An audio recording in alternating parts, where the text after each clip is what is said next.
panahona di kinahanglan kita ug mga tao nga loyal kay Tatay Digong ug sa atong nasod, dili ba? Ang akong trabaho lisod. Nganong lisod man tungod kay ang uban kaninyo nakahibalo siguro nga gipintalan na og itom ang among pinalangga nga si Pastor Apollo Sikibuloy. Makita ninyo sa Facebook dunay mga tao magtanggal sa iyahang mga poster. Kung imong pangutanon nganong gitanggal nimo ang poster tungod kay siya rapist. Ngano kano sa baka gi-rape? Dili akong gi-rape. Kaila ka sa gi-rape? Wa. Pila ka buki ang gi-rape? 3 mil. Unsa man ka pastor tubo? 3 mil yun. Karon gi isara gidin tayo nag-file og kaso kang Pastor Apollo Sikibuloy. Ako nang i-address karon sa inyo ha. Kinsa ba day si Pastor Apollo Sikibuloy? Si Pastor Apollo Sikibuloy gikan sa Kapabrihon. Gikan siya na tao dito sa Tamayong, Kalinan, Davao City. Naka-experience siya og mangutang sa atong mga pinalanggang mga negosyante kinsik.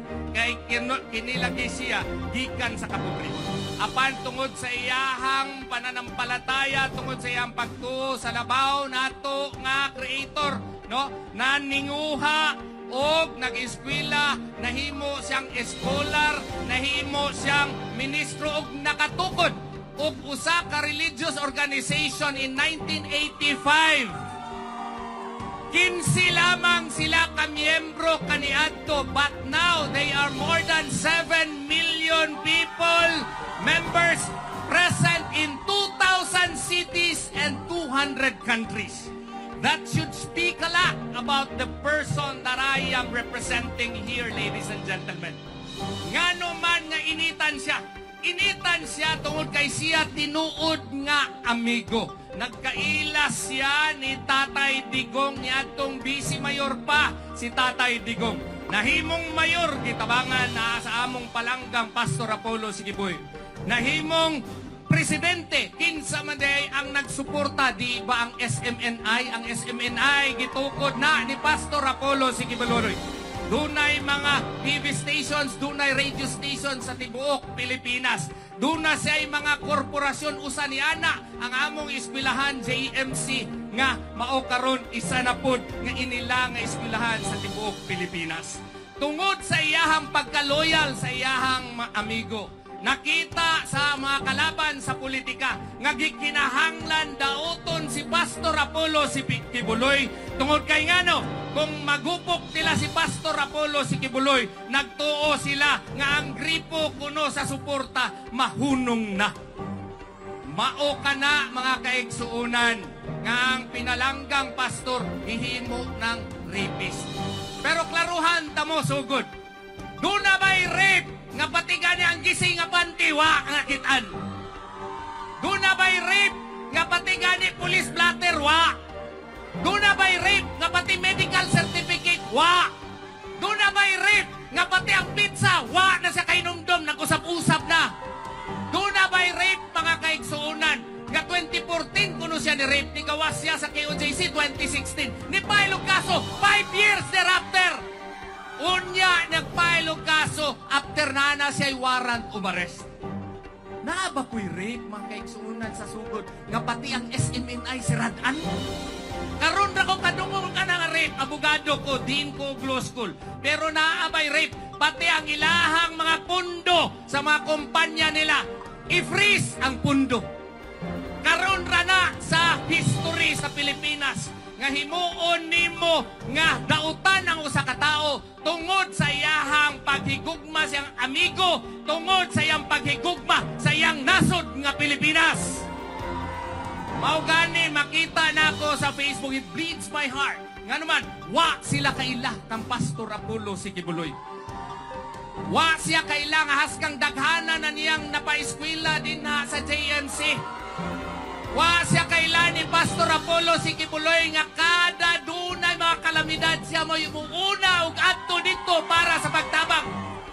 Wa siya nakaila sa Pastor Apollo Sikibuloy nga patigan na inyong presidente makoy may pangalan anak kinsa may nagtabang anak kaniadto pagtaba pagdagan niya presidente. Di ba ang naga-sponsor sa iyahang mga debate nga wa say kalaban kay mahadlok man SMNI? Mao gani mo tindog mi mga kaigsunan. Hangyoon ko kamo. Atong ipakita karon sa survey nga sunod nga binayran sab nga ang PDP laban nga inyong hinigugma ato nang ipakita nga sila number 1, number 2, number 3, number 4, number 5, number 6, number 7, number 8, number 9, number 10. Tungod kay ngano, karong panahona gikinahanglan kita og mga tao nga loyal kay Tatay Digong og sa atong nasod, dili ba?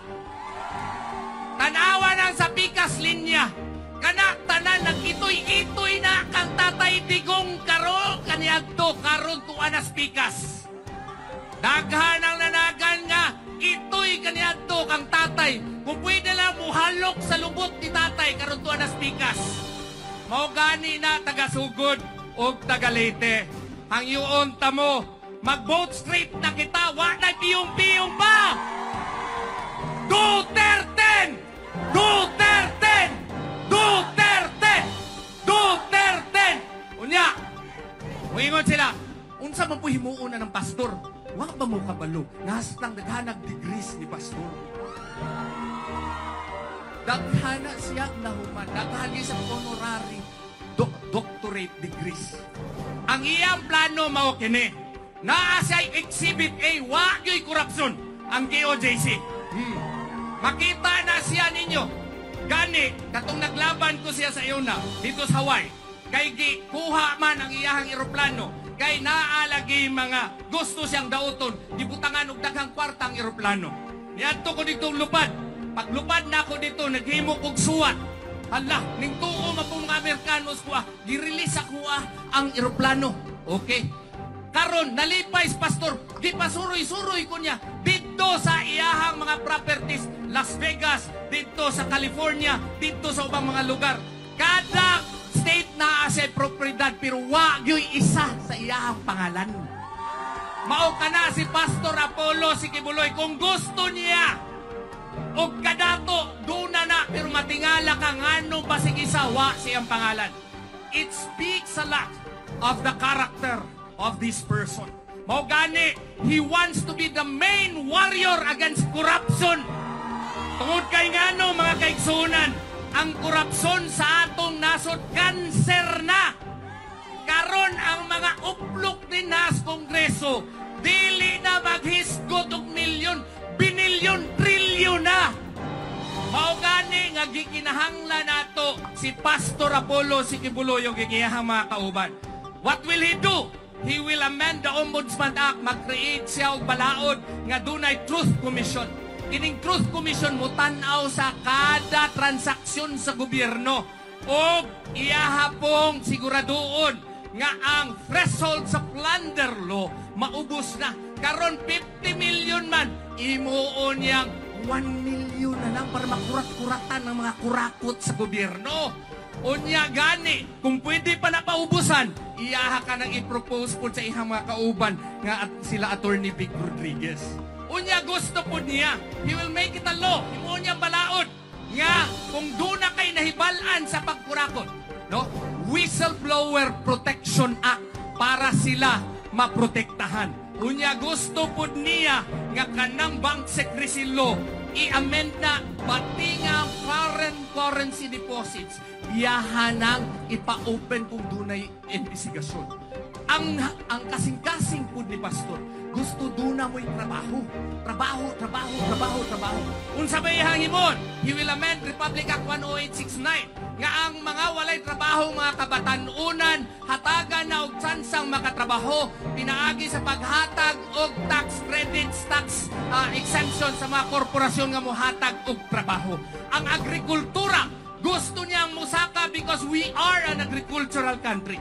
He will cause the passage of a law, Food Sufficiency Act, Philippine Food Sufficiency Act, nga ang gobyerno na karon ang mangunay sa pag-introduce og maayo agrikultura, gamiton katong mga yuta nga wala gigamit, unya ang gobyerno na ang mangunay pagkuha og hatag og trabaho sa mga walay trabaho para amumahon ang atong mga yuta.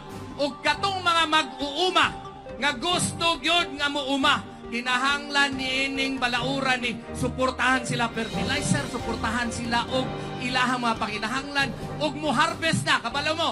Kay si Pastor Apollo si Kibuloy mag-uuma sa isa siyang magsasaka. Pag-harvest, barato na kayong humay. Ang gusto niya, ang gobyerno na ang mupalit sa mga produkto sa mga mag-uuma. O ang gobyerno na ang mo-export ni inis Japan, sa Singapore, sa Hong Kong, o sa uban pa. Gusto po niya nga parehason sa Brazil. He will discuss this with Dr. Mata. Sa Brazil, dili kay na dato. Pero kung ma-hospital ka, libre. Karon, mukit-kit ka sa kuko sa politiko para mahatagan ng sa kalibo. Di ba? Oo. Muadto ka sa ospital, pati gapas, pabayron ka. Di ba? Oo. Kung ibotang ninyo si pastor diha, maninguha siya kay wala siya pakialam, wa siya kwarta. Kay iyahang himuon nga ang atong health issue will be the main forefront of his policy. Unsa iyang himuon? Doon na siya'y himuon nga balaod nga ang atong mga doktor maunay mangita og sakit. Ha? Dili kayang masakiton may muadtong ospital unya way ikabayan. Mao kana ang naa sa kasing-kasing ni Pastor Apollo si Kibuloy. Mao gani hangyoon tamo. Karong eleksyon hataga natog makabungog nga boto ang Duterte.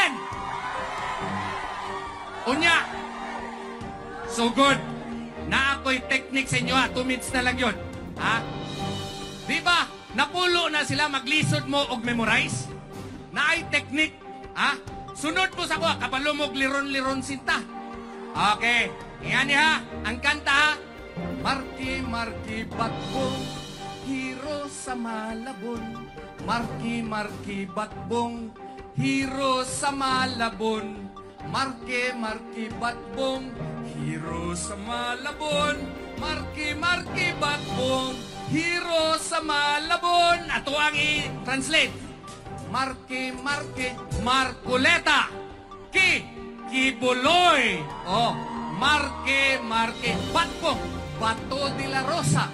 Bong, Bongo. Oh, hero, Hinlo. Rodriguez. Hero sa Salvador. Malabon, Mata, Lambino, Bundok. O, sige. Kanta ta. Ha? Okay? Sige. Ready? Tawa? Sige. Marke, marke, batbong, hero sa Malabon. Marke, marke, batbong, hero sa Malabon. Marke, marke, batbong, hero sa Malabon.